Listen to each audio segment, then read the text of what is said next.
Bismillahirrahmanirrahim. Alhamdulillah wassalatu wassalamu ala Rasulillah wa ala alihi wa sahbihi wa man wala. Wa ba'd.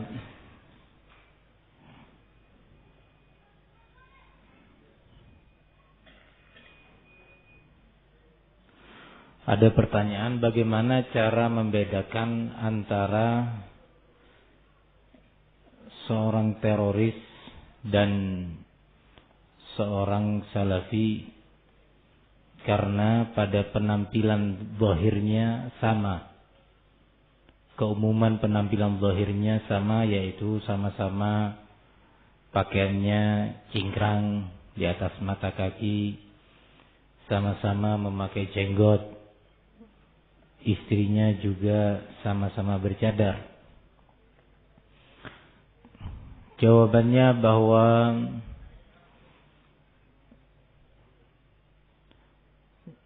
secara zahir atau penampilan-penampilan zahir memang bagi keumuman masyarakat sulit untuk dibedakan. Nah, sulit untuk dibedakan. Hal itu baru akan nampak dari sikap-sikap dan dari ideologi yang kadang-kadang ternampakkan atau muncul dari beberapa ucapan-ucapannya. Mungkin dia menyatakan, wah, pemerintah ini kafir karena tidak berhukum dengan hukum Allah. Ini ada ciri-ciri tanda bahwa ini seorang berpaham khawarij yang mengarah kepada terorisme. Seperti misalkan mengajak orang lain untuk berbaiat kepada amir, pimpinan kelompok, baiat janji setia, sumpah. Nah, itu ciri-ciri teroris khawarij. Atau mudah mengkafirkan saudaranya muslim yang tidak satu kelompok. Nah, dilihat bisa nampak pula dari buku-buku bacaannya. Kalau buku-buku bacaan di rumahnya banyak didapati karya-karya para tokoh khawarij masa ini. Didapati misalkan tulisan Usama bin Laden atau tulisan Abdullah Azzam atau tulisan Said Hawa, Sayyid Qutb, dan yang semisalnya dari para tokoh peletak dasar-dasar paham terorisme ini tadi. Nah, dari pembicaranya, kita harus menegakkan khilafah. Nah, semua kita ingin khilafah Islamiyah. Ada yang nggak ingin punya khilafah Islamiyah? Saya yakin semua muslim ingin punya keinginan untuk punya khilafah. Namun bukan dengan cara-cara brutal, bukan dengan cara-cara yang tidak terbimbing, dengan ilmu, amal, takwa, ibadah. Nah, jadi secara zahir sulit dibedakan. Secara zahir sulit dibedakan. Nah,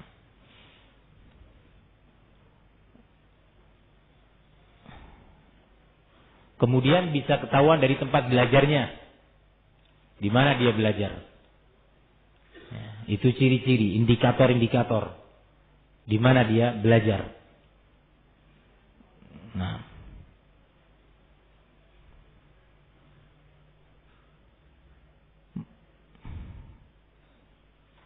pertanyaan kedua, namun penting diingatkan terkait dengan pertanyaan pertama tadi kepada semua pihak untuk tidak kemudian muncul sikap fobi anti terhadap atribut-atribut sunnah. Penampilan-penampilan yang terbimbing di dalam agama kita. Seperti pakaian di atas mata kaki. Ini diperintah oleh Nabi. Dilarang pakaian kita di bawah mata kaki. Kemudian seorang pria atau kaum pria memakai lehya, memakai jenggot, Ini perintah Rasul sallallahu alaihi wasallam. Terlepas apa hukumnya, wajib atau tidak wajib, tapi itu perintah Nabi. Kalau Anda diperintah oleh atasan, bos, Anda melakukannya. Tapi diperintah oleh Nabi, masa kita tidak melakukannya? Sungguh tidak pantas. Nah, barakallahu fikum. Begitu juga wanita menutup auratnya. Juga itu adalah perintah dalam Islam. Sehingga jangan sampai fobi terhadap penampilan-penampilan ini. Karena di situ ada pihak-pihak yang memancing di air keruh. Memancing di saat air itu keruh. Sehingga semakin keruh. Ketika suasana carut marut seperti ini, ada pihak-pihak yang menghembuskan bahwa berbagai atribut tadi, yang sebagiannya disebutkan, adalah lambang terorisme. Sehingga orang menjauh. Antipati. Jangan berbuat keboliman terhadap agama ini. Jangan keboliman dibalas dengan keboliman, jangan. Tapi keboliman itu dibalas dengan keadilan, dibalas dengan ilmu dan takwa.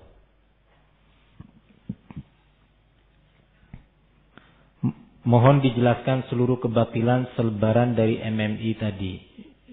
Gak cukup waktu untuk menjelaskan semua kebatilan yang ada di sana. Cuma penting diingatkan bahwa jangan diciptakan di masyarakat rasa tidak percaya kepada pemerintahnya. Kalau ini tercipta, maka akan menjadi makanan empuk bagi Amerika untuk menghancurkan negeri ini. Mengadu domba rakyat dengan pemerintahnya dan kita hancur. Tenang. Kalau betul di situ ada kesalahan dalam terjemahan versi Depak, ya, ada beberapa hal yang perlu dikoreksi ulang, maka sampaikan dengan cara yang baik. Sampaikan pada forum yang tepat. Ya, jangan secara terbuka seperti itu. Ada beberapa hal yang mungkin perlu diberi catatan, ya, terkait dengan masalah-masalah ayat-ayat asma wa sifat, ya, yang penting untuk dijadikan catatan dan bahan koreksi tentunya bagi Departemen Agama untuk meninjau ulang. Namun bukan saatnya saat ini saya berbicara di depan antum. Nah, penting itu untuk disampaikan kepada yang terkait. Nah,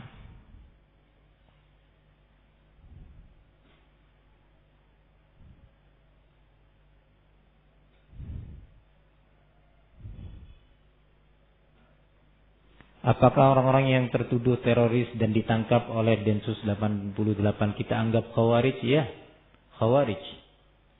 Khawarij itu ciri utamanya adalah orang-orang yang menentang waliul amr. Ciri-ciri utama khawarij adalah menentang waliul amr, baik dengan lisan maupun dengan fisik. Itu khawarij. Siapa yang memberi definisi ini? Para ulama terdahulu. Al-Imam As-Sahristani dalam kitab Al-Milal wan Nihal memberikan definisi kullu man kharaja 'ala al-imam al-haq alladhi ittafaqat 'alaihi al-jama'ah fahuwa kharijiyun, kata dia.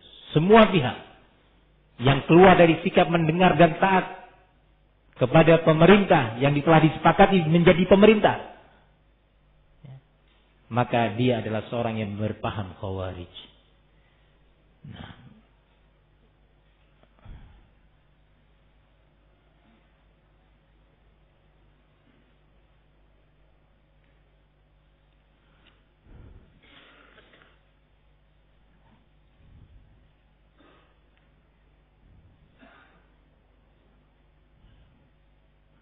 jika pemerintah Indonesia adalah pemerintah Muslim, lalu bagaimana bentuk baiat yang harus diberikan kepada pemerintah?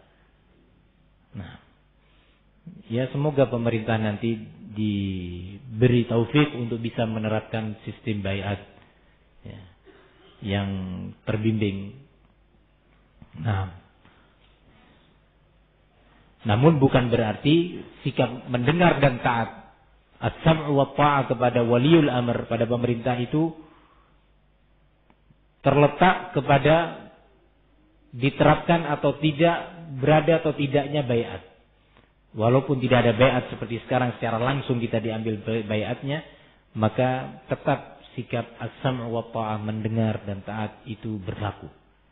Nah, dalam perkara yang ma'ruf, dalam hal yang baik, ketaatan itu hanya boleh dilakukan pada hal yang baik, bukan pada hal yang mungkar, karena Nabi menyatakan innamat ta'atu fil ma'ruf. Hanyalah ketaatan itu kepada makhluk selain Allah, yakni dalam hal yang ma'ruf. Kalau hal yang sifatnya maksiat kepada Allah, melanggar syariat Al-Quran dan syariat Nabi, maka kita dilarang untuk mentaatinya. Dan tidak taatnya kita dalam hal yang mungkar tadi tidak identik dengan kemudian tindakan anarkis atau menentang secara terang-terangan. Tidak, tetap tidak melakukan, tapi tetap dengan adab yang baik. Ya.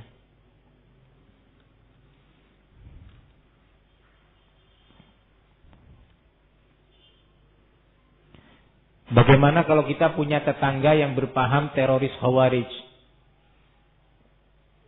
Sikap apa yang harus dilakukan? Nasihat dengan cara yang baik.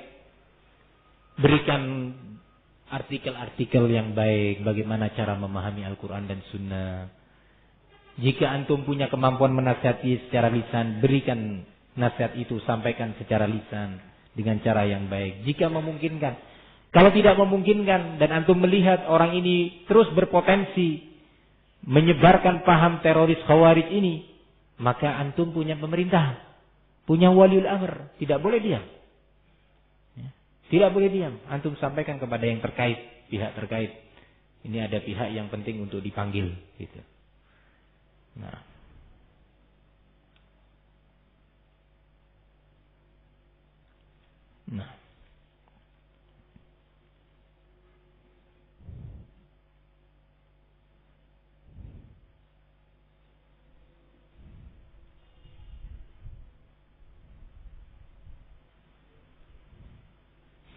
Memang benar pemerintah kita memberikan kebebasan bagi masyarakat untuk kita semua untuk beribadah, sholat, mendirikan tempat ibadah dan lain-lain.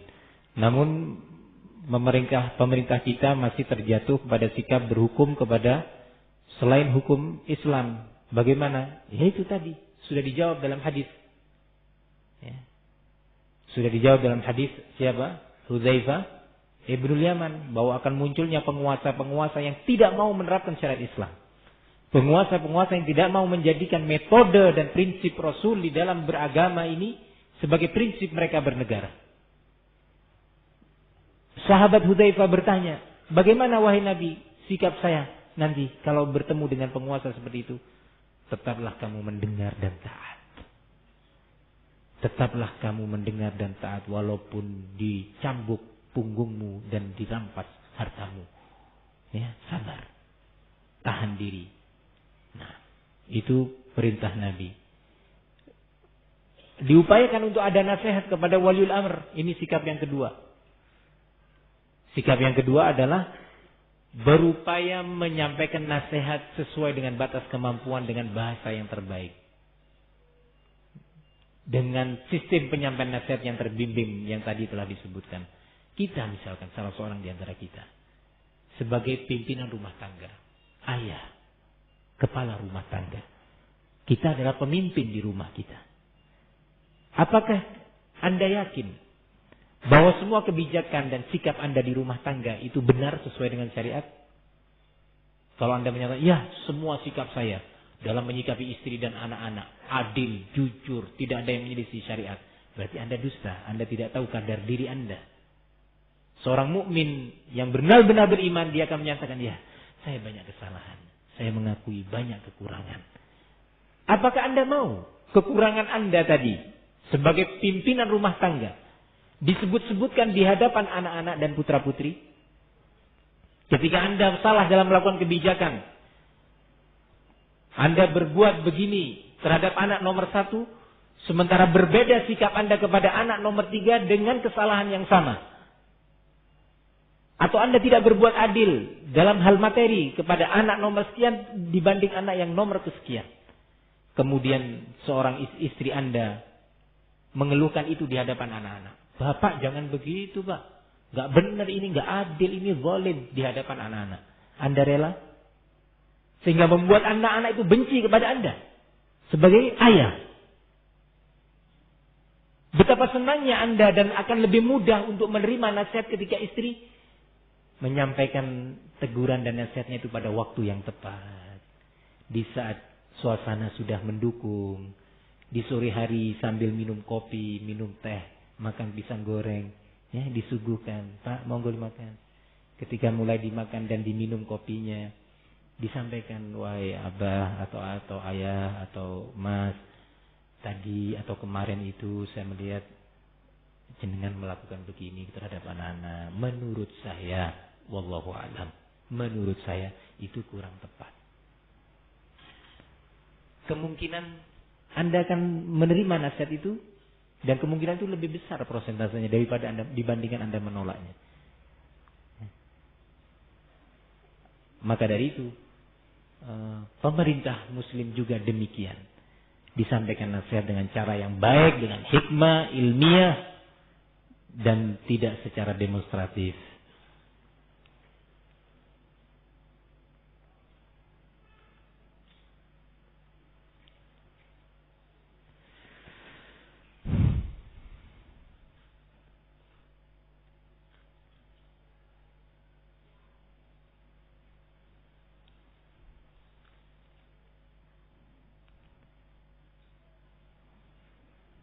Apakah waliul amr itu harus orang yang bertakwa dan bertauhid? Begitu semestinya.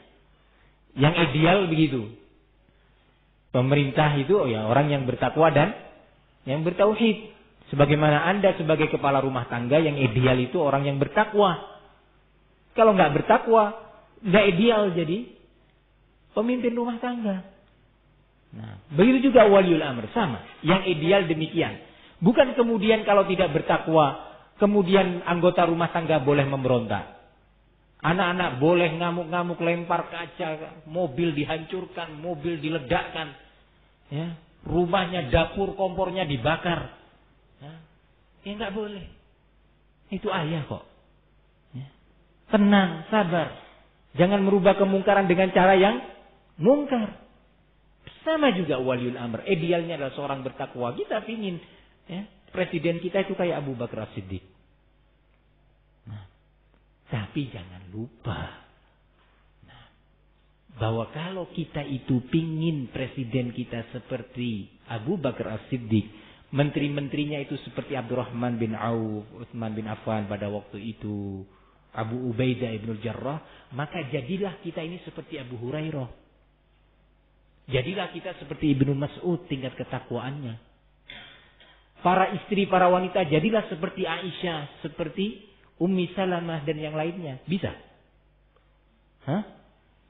Ada yang bisa jadi seperti Abu Hurairah, keimanan dan ketakwaan, ilmu dan semangat ibadahnya? Hah? Nggak mungkin.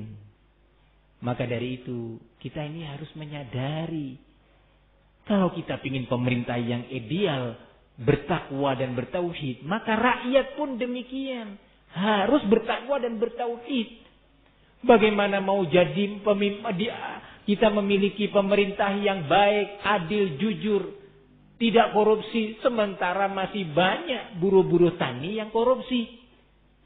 Pupuk mestinya 1 kintal ditebarkan di sawah, yang ditebarkan hanya 80 kilo. Yang 20 kilo disimpan, majikan nggak tahu. Berapa banyak pegawai-pegawai pabrik yang juga demikian, nggak jujur. Berapa banyak istri yang tidak jujur terhadap suaminya. Dan berapa banyak suami yang membolimi istrinya.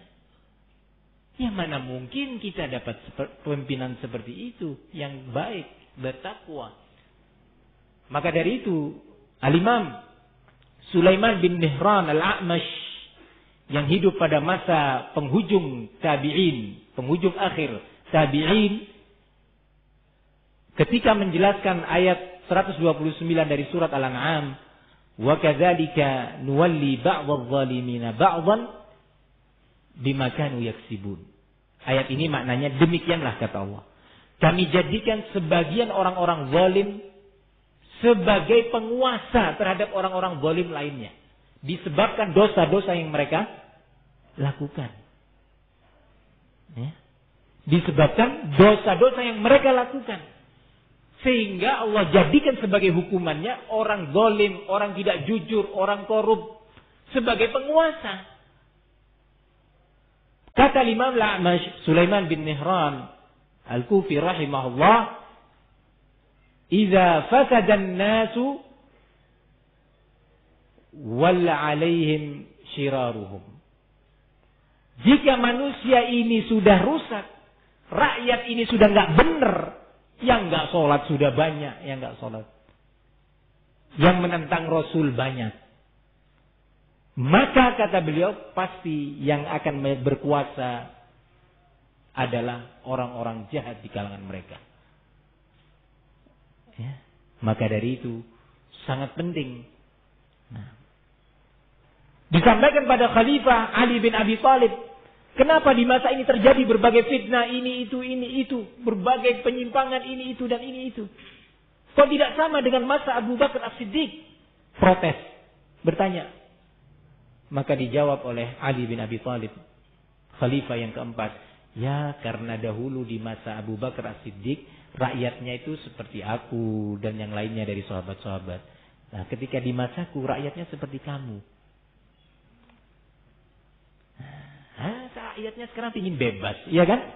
Ingin kebebasan rakyat sekarang. Bebas kesana kemari, mau sholat, nggak sholat, jangan diurus.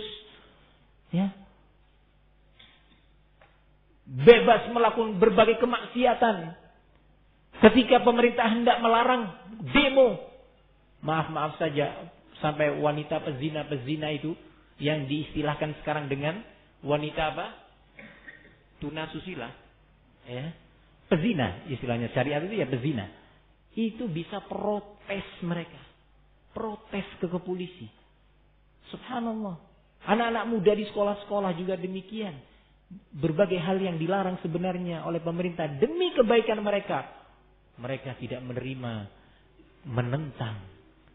Dan di situ ada pihak-pihak yang mengatasnamakan hak asasi manusia. Juga demikian. Sekarang ini perdukunan luar biasa tersebar dan rakyat masyarakat tidak sedikit yang suka kepada perdukunan. Ingin sembuh datang ke dukun.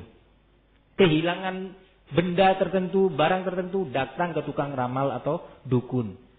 Ingin naik pangkat datang ke dukun. Ingin baksonya laris datang ke dukun. Ini rakyat berbuat zalim kepada Allah Subhanahu wa ta'ala. Padahal Nabi Muhammad SAW menyatakan, man ata arrafan lam tuqbal lahu salatun arba'ina yawman. Barang siapa yang datang ke tukang ramal, tukang nebak, mengadukan barang yang hilang darinya. Kambingnya hilang, datang ke tukang ramal. Di mana ini? Oh ini pencurinya pakai baju biru, ya, pakai tas hitam, lari ke desa ini dan desa itu. Nah, sebatas bertanya saja, datang, sholatnya 40 hari nggak diterima. Baik sholat wajib maupun sholat sunnahnya. Nggak diterima walaupun rajin qiyamul lail, rajin tahajud. Tidak diterima kata Nabi. Dan sekarang banyak dari masyarakat datang ke dukun-dukun. Lebih berat lagi ancamannya. Dalam hadis yang lainnya. Ya? Rasulullah SAW menyatakan, man ata'arrafan au kahinan fasaddaqahu bima yaqul faqad kafara bima unzila ala Muhammadin sallallahu alaihi wasallam.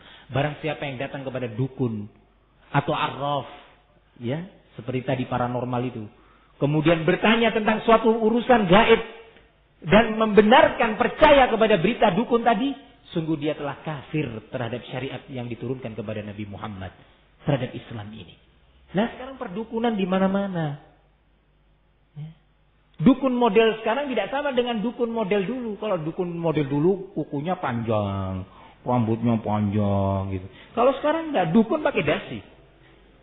Dukun pakai kopiah, pakai sorban. Kerjanya gitu tadi. Oh, rezeki kamu akan baik apabila kamu malam Jumat ini menyembelih seekor ayam hitam polos, ya, di bawah pohon beringin itu. Subhanallah, ya subhanallah. Ini beredar di masyarakat.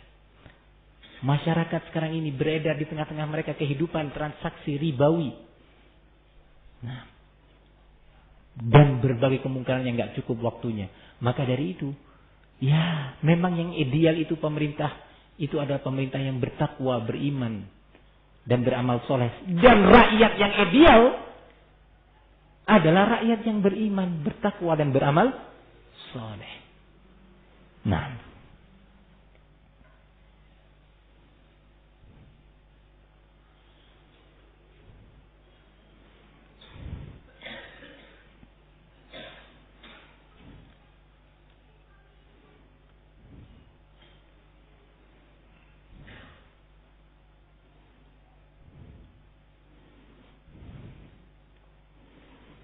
ini ada yang bertanya tentang bagaimana kalau seorang memiliki di rumahnya buku-buku yang menyimpang dari ketentuan Al-Quran dan Sunnah serta metode pemahaman Islam para sahabat dan para tabi'in. Bagaimana sikap kita menyikapi buku-buku tersebut? Diserahkan kepada pihak yang bisa memanfaatkan buku itu, kepada para ustadz yang bisa memberikan catatan-catatan. Ya. Nah, kalau nggak dapat, ya sudah dibuang saja. Jangan sampai antum baca. Ketika antum baca membahayakan. Bisa tanpa dirasa antum terbawa oleh syubhat dan kerancuan-kerancuan berpikir yang ada padanya.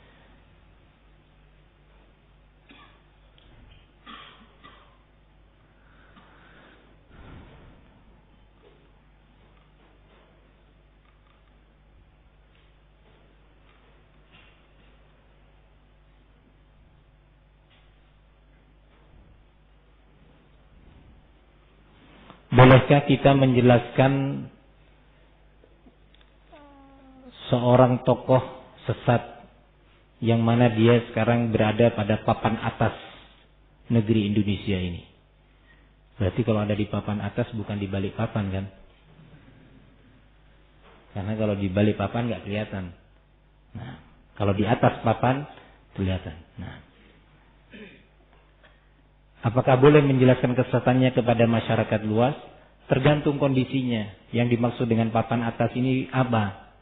Nah, kalau dia sebagai waliul amr, cukup kita menjelaskan kepada masyarakat dengan cara yang ilmiah dan baik kekurangan dan kesalahan tersebut tanpa disebut orangnya.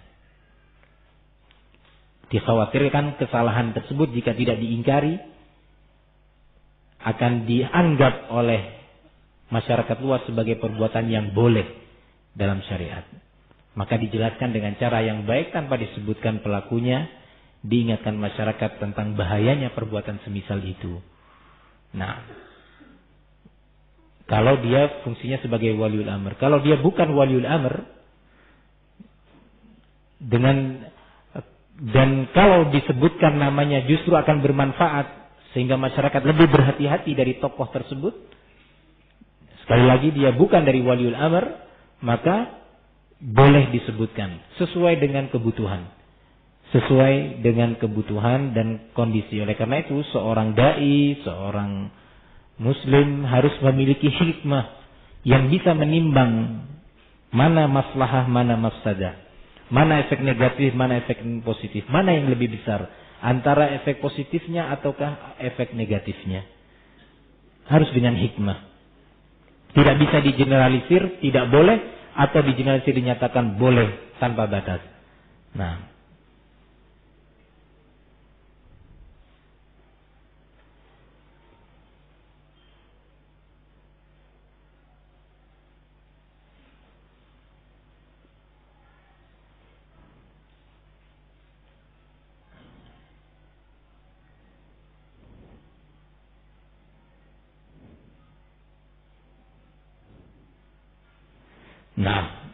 mungkin itu beberapa pertanyaan yang bisa Ana jawab di siang hari ini. Semoga sedikit tanya jawab ini juga menjadi ilmu yang bermanfaat bagi kita semuanya. Kurang lebihnya saya mohon maaf. InsyaAllah kita berjumpa di kesempatan yang lainnya. Wassallallahu wasallam wa barak ala nabiyina Muhammad wa ala alihi wa sahbihi wasallam walhamdulillahi rabbil alamin.